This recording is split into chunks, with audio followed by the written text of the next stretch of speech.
मेरी मम्मी हमेशा बोलती रहती थी कि बाहर जाके खेलो। अब बाहर मेरे मोहल्ले के बच्चे भाई वो ऐसे अजीब अजीब से गेम्स खेलते थे। कहीं ड्रैगन फ्लाई में रस्सी बांध के उसको पेट बना लिया है, कहीं नंगे भाग रहे टायर के पीछे लकड़ी मारते मारते। मेरी मम्मी को उन पर दया आ रही है कि बेचारे गरीब बच्चे किसी भी चीज से खेल लेते हैं। फिर हमारी कार पलट जाती है। हाँ, वो टायर हमारी कार का था। और मुझे एक बात बताओ, चक्के से खेलने पे वो गरीब कैसे कंसिडर हो रहे हैं? क्या पता उनने कार खरीद के चक्का निकाला हो, क्या पता लैम्बोर्गिनी के चक्के से खेल रहे हो। नहीं, तुम्हें कैसे पता चल रहा है वो गरीब है या अमीर? और एक चक्के से इतनी सारी एक्टिविटी करेंगे ये लोग। कभी चक्के में रस्सी बांध के झूला बना दिया, कभी झूले से फिका के खुद को लूला बना दिया, कभी लूले पे झूला बांधकर हुला हू बना दिया। ये इतने हरामी बच्चे थे, इनके साथ कोई भी घर घर नहीं खेलता था, क्योंकि घर ये जुए में लगा के हार जाते हैं। ये वो बच्चे जिन्हें तुम रिमोट कंट्रोल कार भी दोगे तो उसकी मोटर निकाल के पंखा बनाएंगे। एक बार इन्होंने रिमोट कंट्रोल रिमोट बनाया था। तुम अगर इस रिमोट पे बटन दबाओगे तो इस रिमोट पे बटन दबेगी, बस।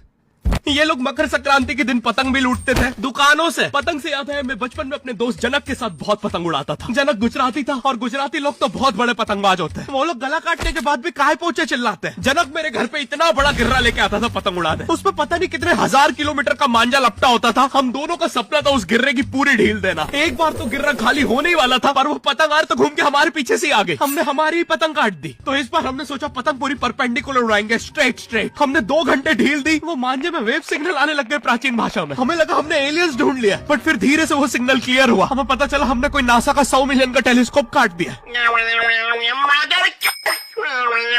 पतंग नीचे ले, टेलीस्कोप काट दिया।